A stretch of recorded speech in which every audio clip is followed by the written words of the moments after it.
everyone. Welcome. My name is Amanda and I'm with Mavinhouse Events. We're so excited to have you here today. We're just going to wait a few more minutes and let a few more people pop on, and then we'll get started. We can't wait to chat with you. In the meantime, we do have a poll populating, so definitely feel free to participate in that while we wait, and we'll get started in just a few moments.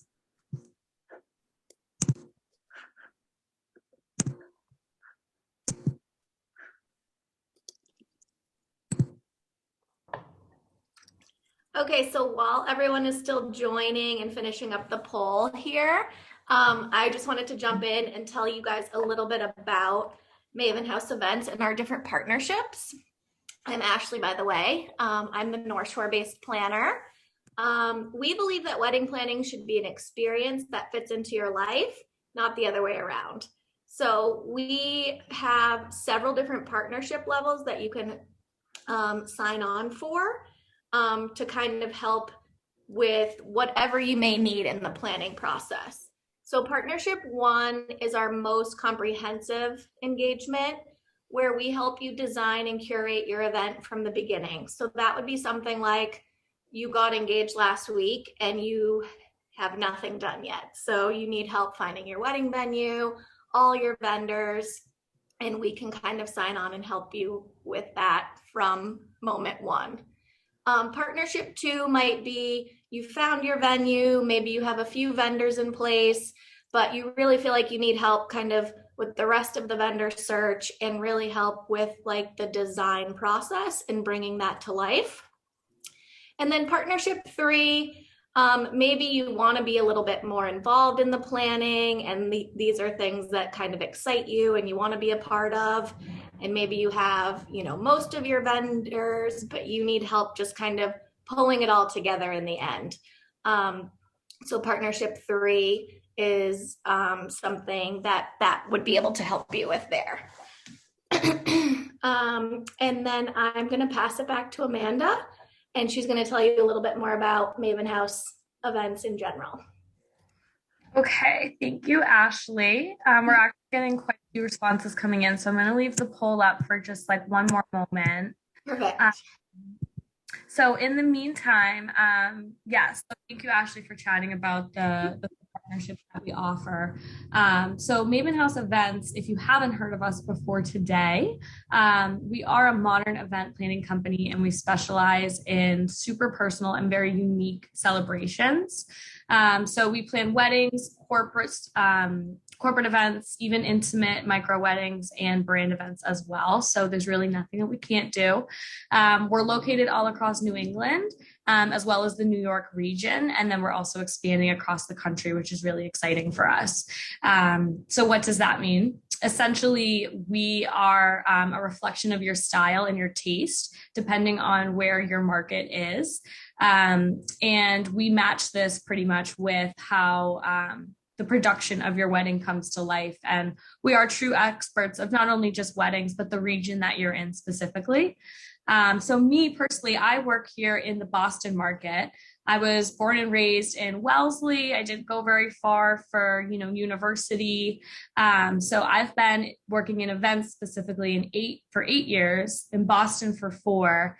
And I've done catering and sales at some notable venues, most recently the Boston Harbor Hotel, working on room blocks, and assisting couples there with their weddings. So I'm a city girl at heart. Boston's always been my home, and I invite you to follow along at Amanda _ Mavinhouse on Instagram to get to know me a little bit better.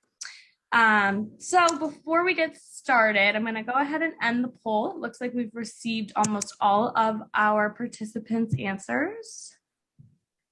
And just a few housekeeping notes before we do jump in. So this is our 3rd webinar that we have been hosting this spring.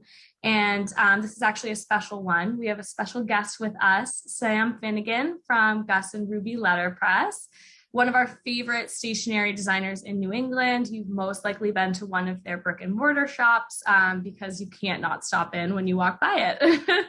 So we're going to be picking Sam's brain a little bit about invitations and day of paper items. So she's going to be jumping in shortly. Thank you, Sam, for joining us. And then I also want to encourage everyone to utilize the chat for your questions. We'll be monitoring that, and that's the best way to interact with us. We're here to ask questions. We're here to learn. So please definitely don't be shy. And then lastly, we encourage you to follow us on social media after our time together today, because not only are we giving tips during our webinars, we're constantly giving away free, great information.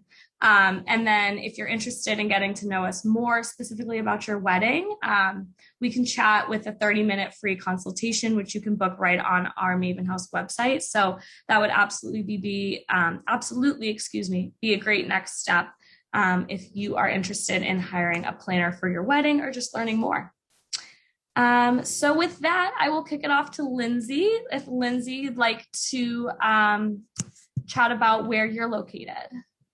Yeah, thanks, Amanda. Hi, everybody. Happy Tuesday. I hope you're all, if you're somewhere in New England, it's beautiful out. So congratulations on making it through winter. I am Lindsey. I am located in Portland, Maine, which I love. I moved here from New York City. I'm originally from Massachusetts.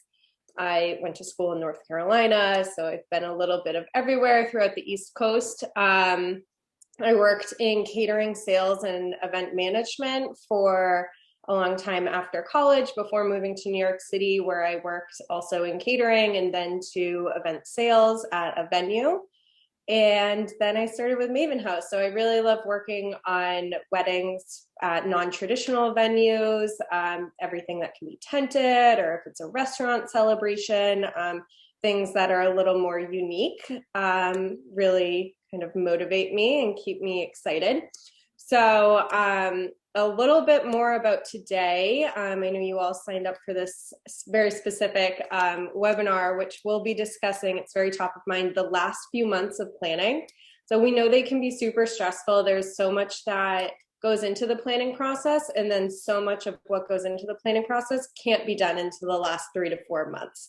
So we just really wanted to kind of tackle this topic, bring in some pros to help us along with this conversation, and make sure that everybody knows some best ways, best practices to enjoy a stress-free couple of months leading up to your wedding day. So I will let Sarah take it from here. Yes, thanks, Lindsey. I'm Sarah. I'm a Newport-based planner. I specialize in private estate weddings, and I love, similar to Lindsey, anything outdoor. My background is in tented events and design, so that is definitely my favorite part of the process. I'm so excited to jump right into, having Sam join the conversation. We wanted to bring Sam on because so many of the details, like Lindsey mentioned, that you can't kind of touch until really those last few months do revolve around paper and making, place card decisions and escort cards and all of those things. So we thought that Sam would be the perfect person to join us today, so that we could kind of use some of her expertise to talk about the topics leading up to the wedding. So I'm very excited to let her tell you all a little bit about Gus and Ruby if you don't know who they are so far, and then have her share some of her tips and kind of get our conversation going so that we can fill you guys in on some details. So Sam, I'd love to have you kind of tell everyone a little bit about you. Yeah, well, thanks so much for having me. I'm so excited to be here with you guys. I'm Sam, and I, like everybody else, it seems like, from the Mavinhouse team, sort of have made my way up and around the New England area. I'm from the Boston area originally and lived in New York, and now I'm up in Portsmouth, New Hampshire. So my business partner, Whitney, and I started Gus and Ruby almost, 12 years ago, I want to say, which is kind of mind-blowing because I don't know how I'm possibly 12 years into owning a business, but we started out solely as a custom design shop. So she and I had worked in advertising. That's where we met and found that we had a real passion for designing for people rather than for businesses. The design studio is named after our 2 dogs, who sadly are no longer with us, but Gus and Ruby, we really fostered our friendship walking our dogs together when we worked at the same ad agency for a while. So something that I think is kind of interesting about Gus and Ruby in specific is that we are 3rd generation letterpress printers. So we really always joke that we have ink in our veins. We learned how to print from Whitney's father, who learned from his father. So when we first started out printing, we were printing on a press from the late 1800s. And we still print on old antique presses and really do everything in-house, which I think is a real point of difference for us and gives us really huge creative control over the whole process. We can really help a client conceptualize paper and then be truly the person who sees it all the way through the production, the finishing. And that's really cool. It allows us to sort of have our fingers in the entire process and also be our eyes for our clients throughout the whole thing. I've been known to literally be looking over Whit's shoulder as she's printing and saying like, oh, I don't think Kate's gonna like that blue. It's actually a little darker than we were imagining. And like, we'll tweak on press, which is really fun for us to be able to be that particular and that specific with our clients. So we now have 3 brick and mortar stores, which are located in all the areas where you guys are located now. Funny.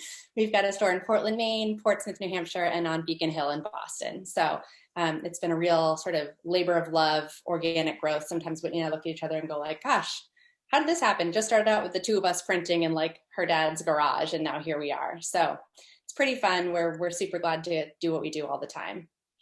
As far as tips go, this is such an awesome topic because I think it's something that we often don't really think about until you need to make decisions right away. So my first and probably biggest tip for clients, and this is just for the paper in general, but is to start early. And I'm sure as a planning perspective, that's a good idea anyways.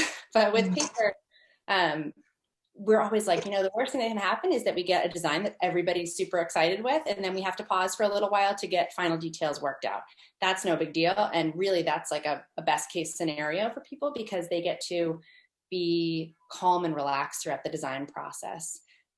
It's our hope that all of our clients really enjoy the whole process all the way through. It doesn't feel like a deadline driven, have to make a decision because we have to get these on press kind of experience. So yeah, my first tip would definitely be to start early, get yourselves, get the ball rolling, and we can be relaxed throughout the process and sort of feel how it is. Yeah, I think we're working on a project together right now, Sam, and I know the invitations, for the October wedding we're working on, it took a few times kind of going back and forth with your few, your few suites that you first showed our client. We picked a few things from each suite and it ended up being, a couple things from every option you showed us is where we ended up. So it was nice to be able to kind of take the time, let the client feel really comfortable, chat with you directly, and really create something that's perfect for her.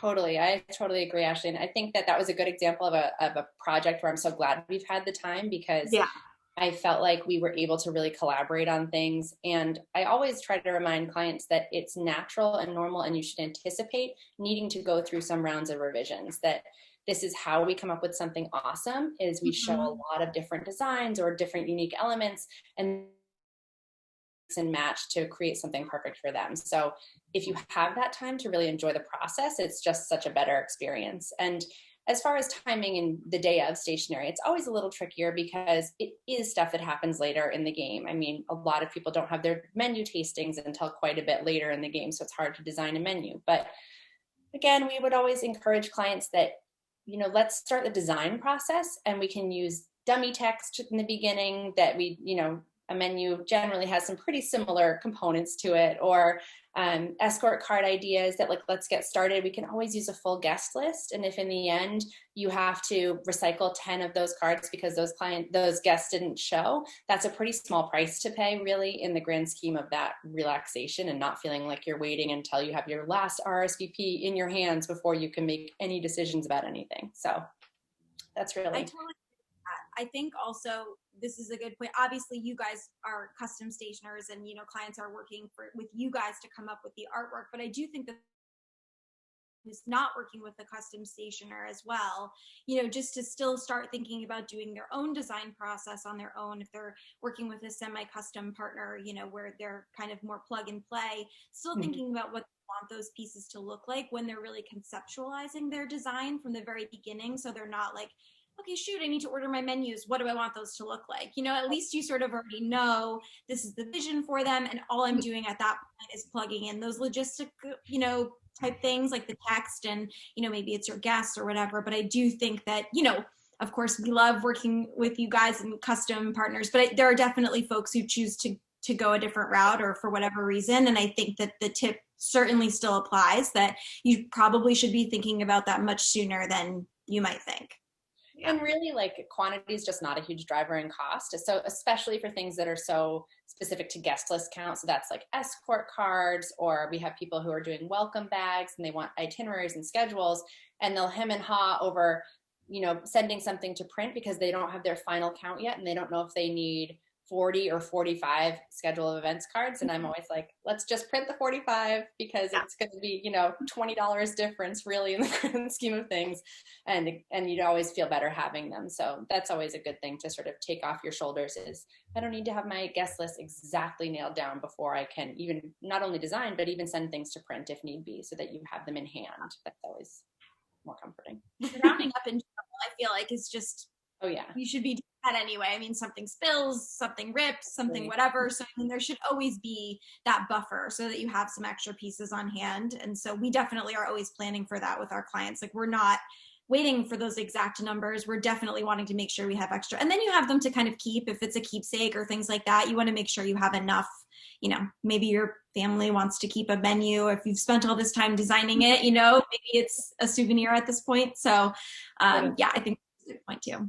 Yeah, I think that is kind of a good segue to my tip number 2, which is really, in a way, like the biggest tip that I have for anyone planning a wedding, is to really trust your vendors. I think that when I got married a couple of years ago, and I had some all-star vendor teams, including Mavinhouse conceptualizers, Francie and Britt, and they, I think that some of the best tips that I got from them was hire great people and then let those great people do the work. Because I think we live in a world now where there's so much inspiration, and we're also being encouraged to be so creative and personal, which is lovely and comes from such a great spot, but can be really kind of overwhelming, and it can be hard to narrow your focus and figure out what you like or what's going to look good. And we all start to feel like we're the designers. And I mean designers in the grand scheme, the big term of the whole event itself. So if you can trust your vendors and really know that you love the work that they do, and this goes for florists, for planners, for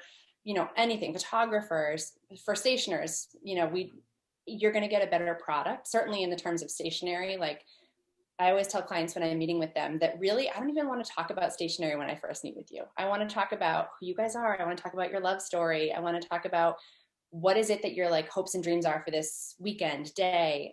Who else are you working with? That gives me great insight into your aesthetic and like the vibe you're going for. And then from there, let us do that hard work of translating that into paper. As Ashley referenced earlier, a lot of times in our first rounds of proofs, we'll show like 2 to 4 totally different concepts for you to review that really kind of hit on really different angles of something we've taken inspiration from what you've told us. And that's the fun part. It's more fun for a client to react to things and see what we come up with than for you to feel like you're trying to pluck design ideas out of thin air. I mean, I do this all day long, and even I can't like design on the spot talking to somebody. So why would we expect anybody else to do that? So, and that really does go for everybody, that like trust us, and then also trust things like materials and suggestions, if for no other reason than just to release that pressure from yourself. Like if I'm saying this is like the blue silk ribbon that we think is really going to go best, instead of then feeling the need to look at 6 different swatches of blue silk ribbon, know that like, I got your back on this. I'm going to make decisions that I think are going to look best in the whole suite, and also releases you from that need to feel like you're the one micromanaging or that's, in charge of all these small decisions. Like you hire good people and then let them do a great job. And I think you're going to get the best work and have the most enjoyable experience. Yeah, could not agree more on that. I mean, I think that that's why you hire these people, so that you can see their talent and use their skills and trust us to make the right choices. I mean, it's so similar to the way that we handle our design process as a whole too, like spend a lot of time just getting to know our couples up front, really understanding what they want the vision to be, all of those things. And then we're presenting them sort of a concept that's complete and will work. And maybe it's like, hey, these 3 table options would all be beautiful, but which one do you like the most? And then the decisions are really just fun, and they're not laborious and going to look at 55 different plate choices and all of those things. So I think that, that process really does apply to every vendor that you're working with, and really you chose them for a reason. So lean into that, and it takes a lot of that stress off of your back for sure. Yeah. Right. The hard decision should be not, okay, now what will this vendor do for me and all the decisions I can make with them now. That should be your first decision and like the most research that you put in. And then you can be like, oh, they've got this. You know, I've hired the right person. Really quick, Sam, I know I cut you off just there, but I do have a second poll that I want to launch because it is around paper pieces. And we're curious what our audience is going to be including in their weddings, because I know a lot of you were recently engaged, and congratulations. So I'm just going to launch the second poll here, and then you can finish your point. Thank you. I was also just going to piggyback off of a little bit of what Sarah was saying, which with our design process is that this was something I talked about on Instagram a little while ago, is that when we're doing our design process with our clients, we do a full design plan, and we talk about everything from the overall vibe to the ceremony to the tabletops to lounge furniture, you know, what the reception will look like, what like a dancing vibe might be, and wardrobe. And sharing those design plans with all of the vendors is so important, especially stationery, because your stationery designer might like see something and be like, oh, I noticed, you know, you chose this plate or something, or you're going for this kind of feel. You know, I've been thinking about doing this, or I've always wanted to create something like that. And sharing those kinds of plans with all of your vendors, especially your more creative vendors, can kind of help to all of a sudden create something that maybe like has never been seen before, and people are trying new things. And if you're the kind of client who's excited about like, I've hired people I trust, and if they feel like this is going to be the cool thing, then I want to try that new thing. Totally. I think that's really for any creative field, but certainly as designers, like our wheels get turning, and we give the best work when someone gives us kind of a long leash to try things. I mean, as I think anyone in any industry, you can imagine if somebody says like, this is exactly how we want you to do it, it just doesn't leave you a lot of room for like adding your own vibe to things. And really what I think, I can't remember who said this in the beginning of the panel, but we as stationers, similar to the Mavinhouse team, really kind of pride ourselves on taking our client's aesthetic and translating that to paper. I think that when you look at our portfolio, people are always like, wow, you don't have a like really specific style. You know, you go to some stationers and it's like lots of their designs look really, really similar, and ours is like totally all over the place. But that's something I'm really proud of, because that means we're doing something for our client. It's not based on my personal aesthetic. It's not based on Whit's personal aesthetic or any of our designers. It's really like a mirror back to our clients saying like, this is what your vibe is like. So I think that's really cool, because then we get to get going on something when somebody gives us like, here's who we are, here's what we like, and now show us something cool. Like you're going to get the best work for sure out of us. And I think probably most designers. For sure. As a designer, I feel like you can get excited about any concept, you know, because, well, most concepts, I should say, like lean in, you know, to the inspiration that your client's giving and really run with that. And it's not just wanting to replicate the same thing over and over again. If you really are a designer, you don't, that's not your thing. You know, you want to be like pushing boundaries and trying new things. So totally. And you'll get that from us if you know, people kind of say, we trust you, show us what you think would be cool. Because especially when you work in regions, or, you know, we have clients in a lot of the same areas, of course, there's a lot of similar inspiration, which makes a lot of sense. I mean, we're using like the benefit of our natural landscapes. We're using nautical inspiration. We're using, you know, the hotels. We do a lot of the Boston Harbor Hotel. And so it's like, of course, there are some things that everyone's going to come to us with, but like, let us show you some new versions of that. Let us show you something that's different. So I think with my third and final tip, which I just kind of want to touch on before I know you ladies have more that you want to share, but is talking about being thoughtful about what pieces you really put that effort and budget into. We know that budget is always a concern. Even if you have, you know, $500,000 wedding, there's still a budget that you're trying to allocate funds towards. And with day of pieces, we found that a lot of people, it's helpful to remember that the pieces that have the most face time with your guests are really the pieces that are going to leave that lasting impression. So I try to encourage our clients to think about, you know, what are guests sitting with? What are they holding in their hands and really noticing? And for us, those are things like welcome bags. I mean, that can be really fun, and you can go really super simple, which of course people still love a bag that has water and potato chips and gummy bears or whatever. But like, be thoughtful about that and think about things. Maybe it's fewer things, but a higher quality item that really speak to you and your partner's aesthetic, or things you love. You know, at my wedding, we had cookies. We got married outside of Portland, and we had cookies from our favorite bakery up there that are my husband's absolute favorite. And that felt special to me, that I knew I was sharing something that's about us. It was about our love. But that also, I think that piece in terms of paper, that's what people are looking at. So those letters that are welcoming people to your weekend, that can be really thoughtful and really impressioning for your guests. So, and menus, I'm always like a big menu person, because you've got a very captive audience when they're sitting there at the tables waiting before food's coming out. And likely you put a lot of thought into what you're serving, and there's probably reasoning behind it. Maybe there are wines that you've chosen specifically. That's such cool stuff for your guests to know. They're there to support you and love you. So all that stuff that you can kind of let them in on the process is really special, and I think makes a big impression. So if you're sort of parceling out budget or time or resources towards those day of pieces, I always say, like, think about really what people are holding in their hands. The bathroom sign, of course, if you've got extra to do some cool things, that will be awesome. But it's really going to be the stuff that your guests are sitting with that is going to be the lasting memory. Yeah, we always talk about touch points, like for instance, when we're choosing linens and things like that. And we're like, what are the moments where your guests are actually interacting with that product? You know, if you want to upgrade a nice fork, you know that everybody is going to touch the fork on that day, or the napkin, whatever it may be. That's a spot to do an upgrade. A menu card. Every single person is going to be picking up that menu card. So those kind of strategic, or the welcome card, if it's, you know, a weekend event and there's, you know, a whole welcome with a map of the property or whatever it may be, you know that everyone's touching that. So just being cognizant, looking at, okay, what kind of material is it? What kind of, you know, colors are used? All of those things. We always love to kind of remind people, okay, think about it. What are your guests actually touching? So, and seeing up close. Yeah. And of course, I should have probably led with invitations being one of those really big ones.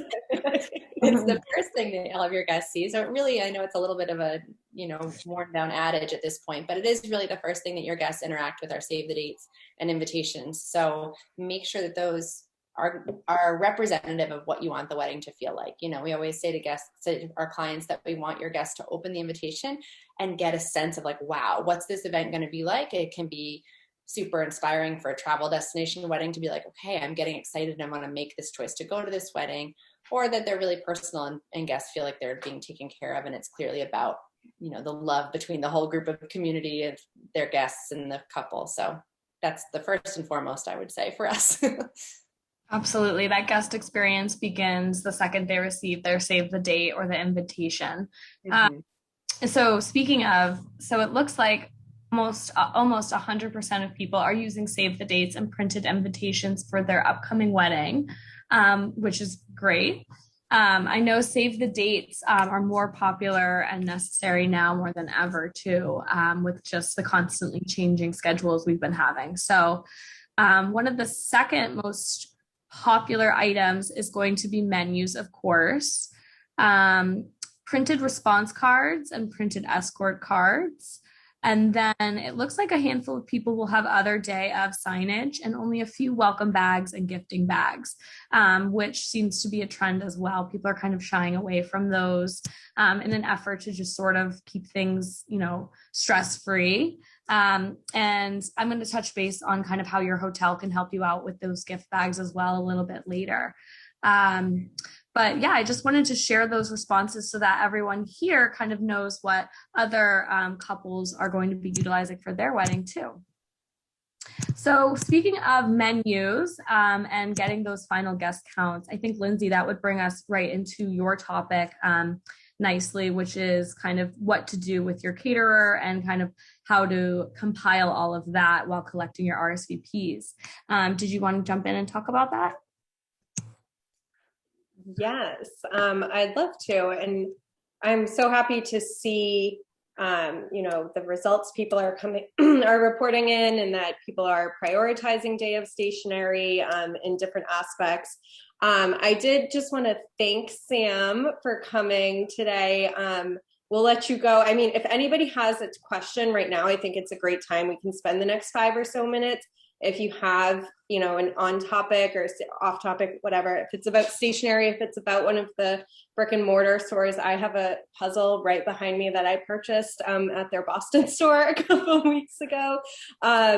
Anything that you have a question for Sam, just feel free to pop it right into the chat and we can answer that. But probably should just mention that you could follow us as well. I know maybe how got all your awesome social content, but we are Gus and Ruby Letterpress on Instagram, so you can follow us there, and we've got a whole lot of fun inspiration for weddings as well. So thanks so much for having me. And gifting too. If you need to do Father's Day gifting coming up, they've been posting about that.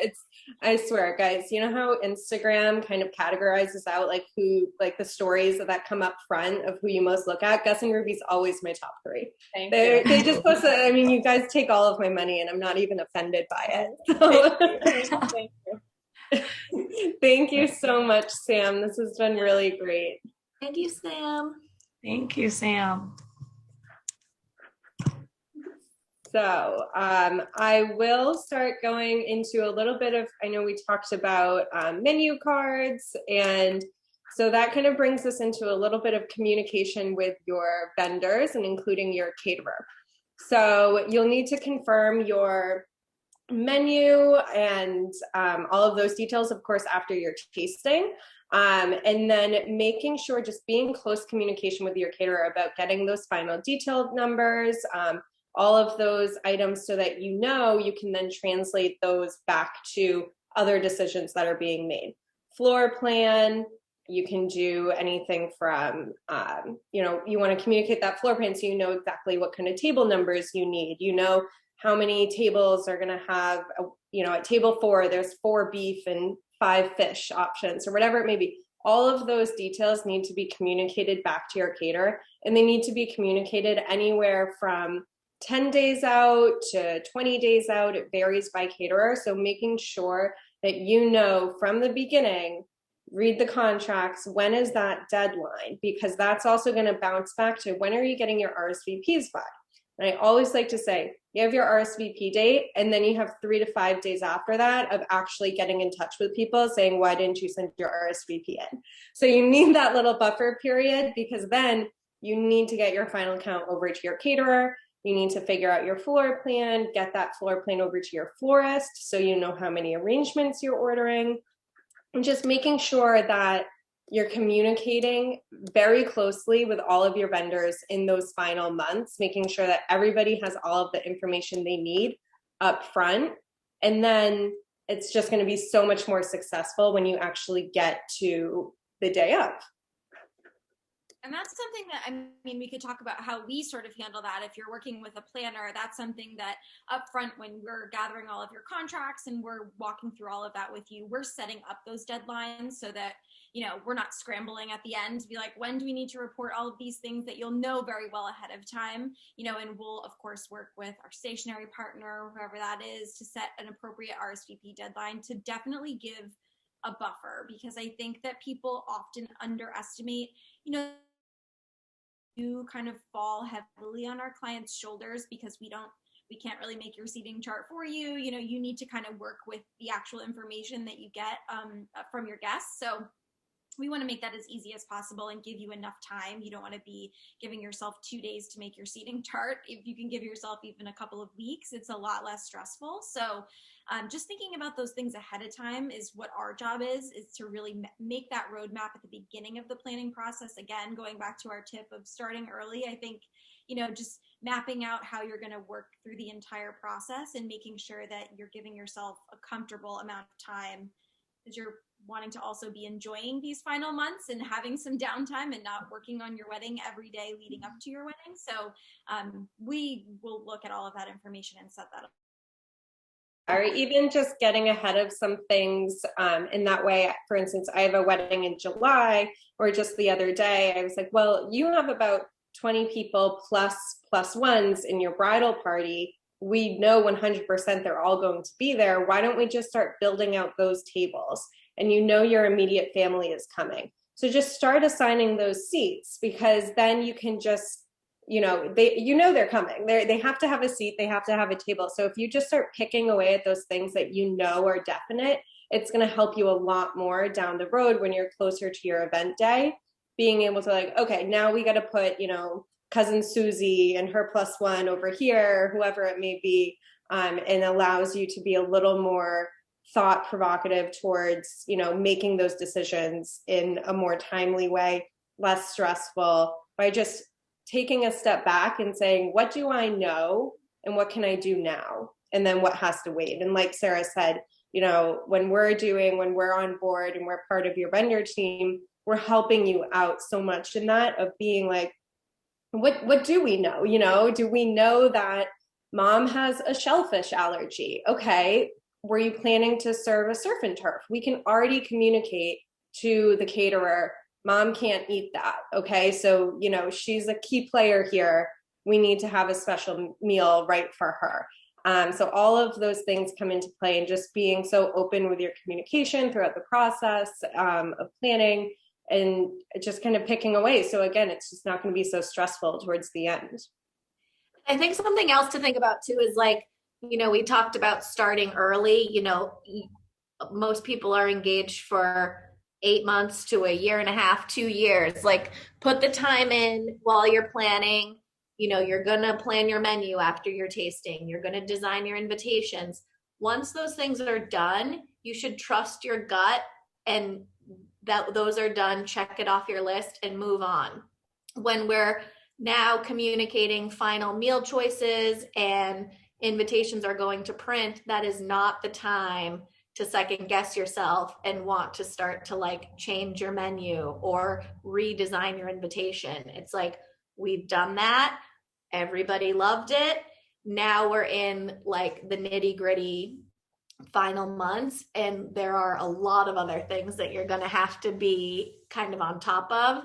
So kind of trust your gut too. If you love something, if you planned it, everybody liked it in the family, trust that and go with it, and move on to something else that you have to do. I would also say that's one of the benefits of working with a planner. Like Lindsey, like you said, start with what you know and build it out. That's sort of how we work too. Like, we have a page of your budget, we have a page of your guest list, we have a page of like your vendors, and we're building everything out. Go. And it's kind of all about staying organized. I feel like that's like what our overarching message is here, is putting like the pen on paper, writing down what you know, and staying organized, so that when you come back to that, you're like, oh, okay, I don't have like a blank sheet. Like, I'm not starting from the beginning. Past me was looking out for future me. And that's really like success for, planning those last few months of your wedding, if you are without a planner. So true. Maybe Sam, you could kind of touch on a little bit like some of these final decisions and things, what the timeline's like. Obviously you guys are used to working on a shorter timeline because we're not reporting numbers until closer. So maybe you could talk a little bit about how the invitation printing time is different than printing some of these last minute details, and then talk about like how you present them, how you deliver them, and just kind of how that last kind of step works. Yeah, sure. So invitation design and production is going to vary, of course, from stationer to stationer. Our turnaround time typically is about 4 weeks from proof approval. So I always say that to people, but then I have like a major asterisk saying that it's the time up to the proof approval that is less. Ashley and I have a client that we are working with right now that we've had months and months to do design work. So we've gotten to proof approval. Now it's been 6 weeks since we had an approved proof, but it's not going to press yet because we want to give ourselves that flexibility to make any last minute tweaks to lodging or to, rehearsal dinner timeline, that kind of stuff. So the design can take anywhere from a week and a half if you've got somebody who's like super decision oriented, to more average would be something like 2 to 3 weeks of design timing for receiving proofs, having a chance to look at them and respond back to them, that kind of thing. But the day of pieces, like I think as you alluded to, Sarah, are a quicker turnaround time by nature of both necessity that they need to be, and also the types of pieces. A lot of that includes what we call variable data. So things like guest names, and each piece has a different name on it.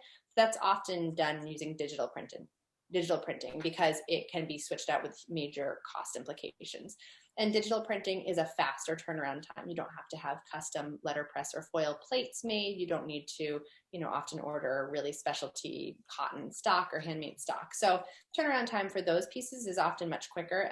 And typically we are working with clients throughout their entire stationery journey. So we're able to sort of front load some of that work because we know what's coming in terms of the pieces, in terms of any production materials we might need, embellishments like ribbon or specialty paper, that kind of stuff.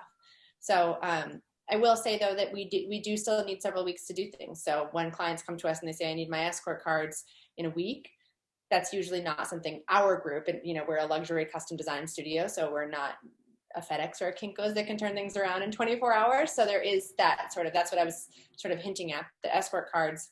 Let's not wait for you to have your final seating assignments done to print the escort cards, because you guys can rearrange them however you need to and pull the few that don't get used.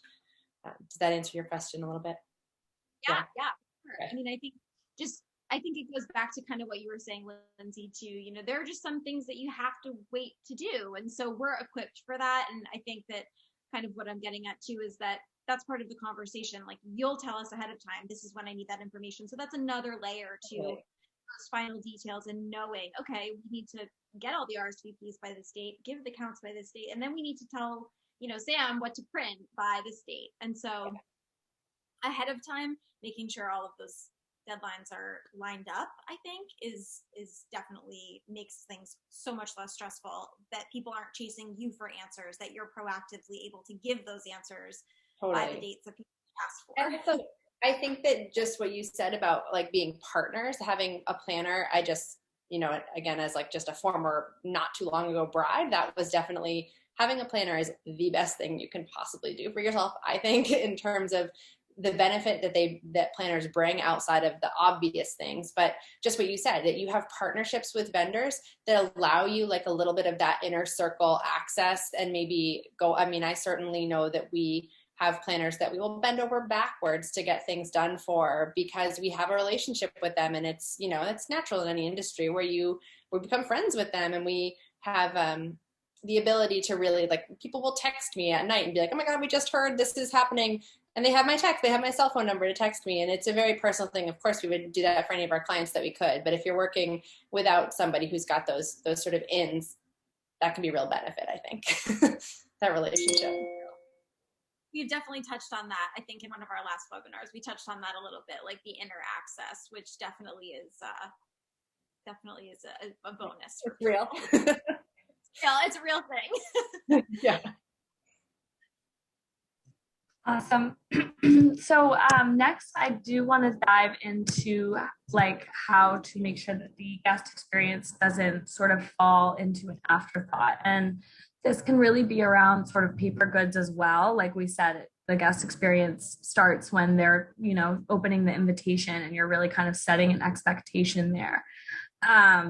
So specifically, I did want to chat about your hotel and your room blocks, and how like the paper goods that you're leaving with the hotel, how that can kind of round out the guest experience. So that starts with booking your room block. And I know this is kind of segueing a little bit away from paper, but it's not something that's talked about a lot. So I did think it was important to touch upon, because it is one of those last minute scramble things when you're planning the last 2 to 3 months of your wedding. People who have planned a wedding know this for sure, but those who haven't might not. So typically a room block will start with just 10 rooms. And once, once you fill those up, they will add another 10 for you.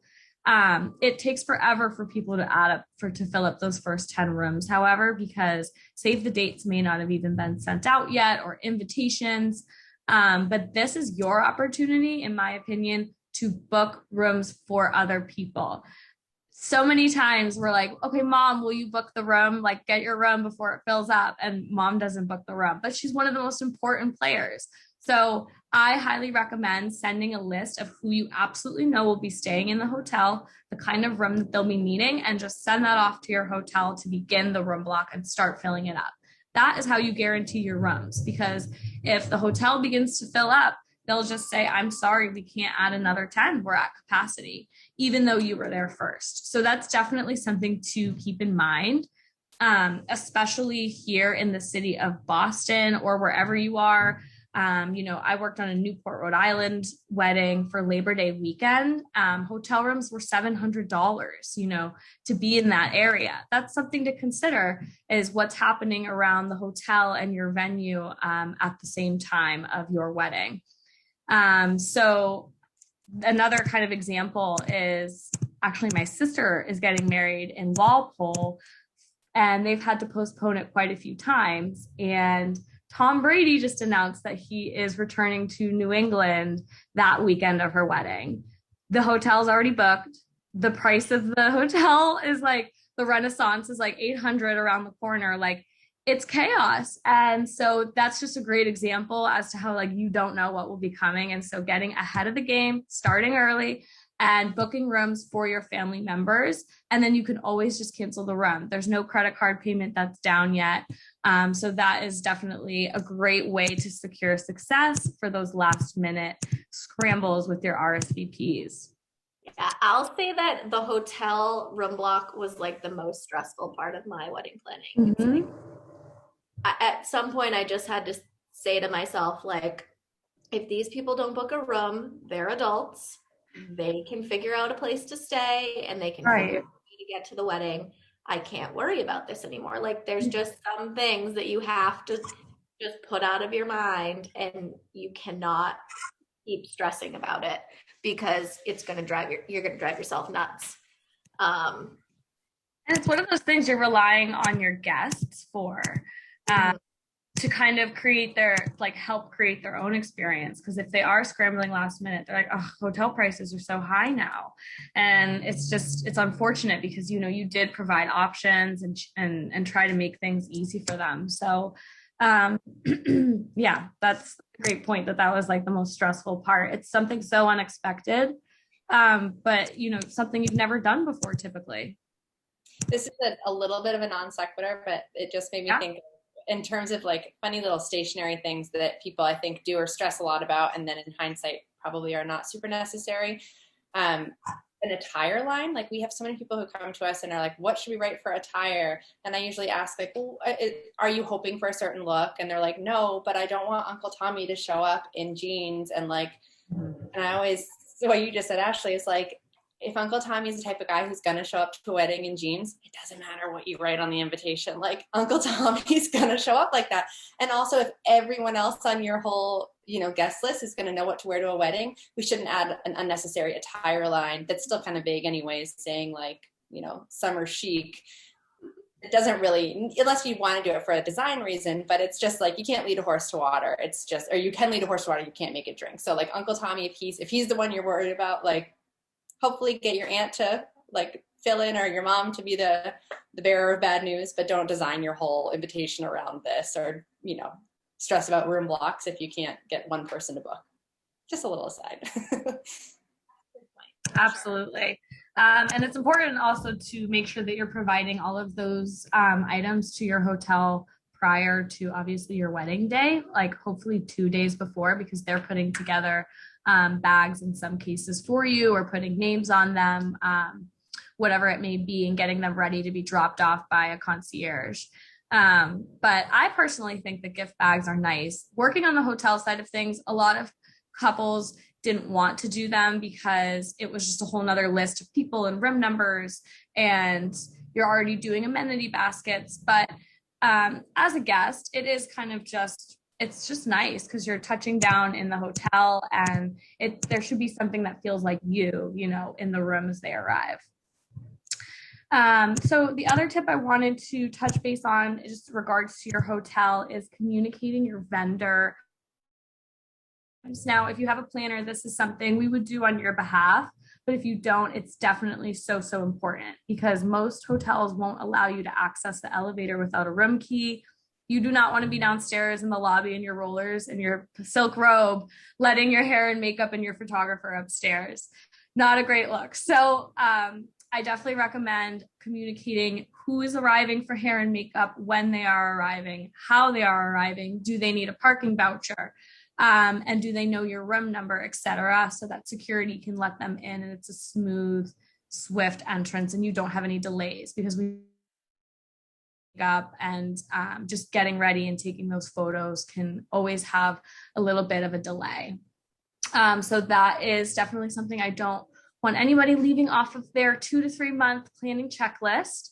And not only that, but just confirming with your hotel too, the arrival of your guests. Will a lot of them be walking? Will they be driving? That way they can prepare and staff the appropriate levels so that everything runs smoothly.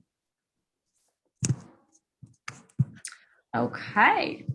And I wanted to move on, I believe, if nobody has any other points to add, to Ashley. I'm sorry, Sarah. So kind of packing everything down into that last month of planning is your. So Sarah, I know you wanted to touch base on that a little bit, kind of segueing from getting all of your guests situated in the hotel. Yeah, so this is kind of, once you've reported all of your information to your caterer and everybody has their final counts and everything, you're going to start receiving a lot of those day of items like your escort cards, your place cards, or your table chart, or maybe you have personal items like family photos or flip-flop baskets for the dance floor, or any of those types of things that are sort of things you may have purchased on your own, or things that might have come from Gus and Ruby and their little gifting things, and how to just kind of be prepared and be organized to have those items ready to go so that the setup is very smooth. It's one thing to just kind of have everything and either drop it off at your venue or give it to your caterer, give it to your planner, but we really like to, at our final detail meeting that we have with our couples, go through and create a list of what are all of the items. If we're setting them up, how do you want them set up? What is the vision? You want to make sure we have a very clear plan.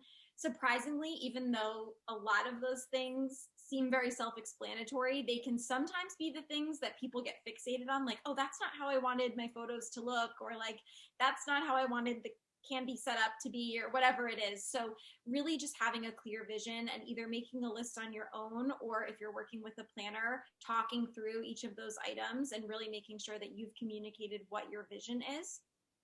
If you are working with a planner, we're most likely, spearheading a lot of those items and getting them set up for you on the day of. If you're not, typically that can be, your event manager at your venue, or it could be a combination of that and maybe your staff from your catering team as well, just depending on what the items are. But you really do want to make sure that everything is organized. If things are individually packaged, that you've pre-opened them so that there's not a lot of like trash being made that day. If anything needs to be assembled, doing any assembly ahead of time. So it's really just like a place and go and set up kind of a thing, just to make sure that we're not spending unnecessary time on site doing that. And then possibly one of the most important, what do you say? Price tags off of things. Yes. But also, most importantly too, something that's so time consuming is alphabetizing things. So if if your place cards, they need to be in alphabetical order. If we're working with Gus and Ruby, that's probably done for us already. But if you're not, and you're just ordering things on your own, they likely are not going to come to you that way. We need to receive them that way. So even if you're working with a planner, you want to do a little bit of that prep work ahead of time and just make sure that they're done by table for place cards, so that we can easily walk around a table and place everything down, or your catering team or whoever's doing that. And then for place cards, having everything in alphabetical order. Just to make sure that setup is quick, easy, efficient, and everybody's on the same page on where those items are going to live and how they're going to look. I know a lot of clients think that the place cards or escort cards should be by table number. And if you're not working with the planner, you might not have somebody telling you that. But if you have, 150 escort cards on the table and they're done out by table numbers, all of your guests are going to have to look through most of those cards to probably find their name. And that just creates a bottleneck and a line, and it just pushes back getting people seated for dinner. So we always recommend alphabetical order for that to make it easy for people. Sarah, what you were saying about, communicating your setup with your vendors remind me, just this past weekend, I was helping at an event up in Maine, and they had this beautiful menu card that they had printed. And then on the catering side, they had a preset salad.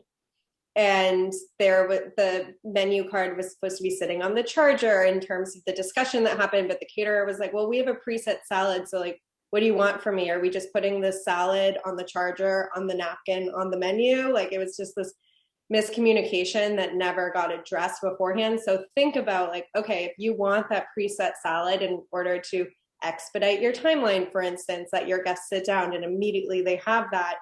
Okay, then let's think about a menu card that maybe goes to the side or something like that rather than on top. And, your napkin folds, all of these things, you just don't want to surprise your vendors, or you don't want your vendors to surprise you with some sort of decision that had to be made while you're, like putting your veil on, down the road. So like all of those things you should think through. Okay, great. This looks beautiful. And now bounce back. Does it actually work? And things like that, and make it can work, but you need to make sure that that communication is happening between all of those vendors to make sure it's actually going to happen. Totally.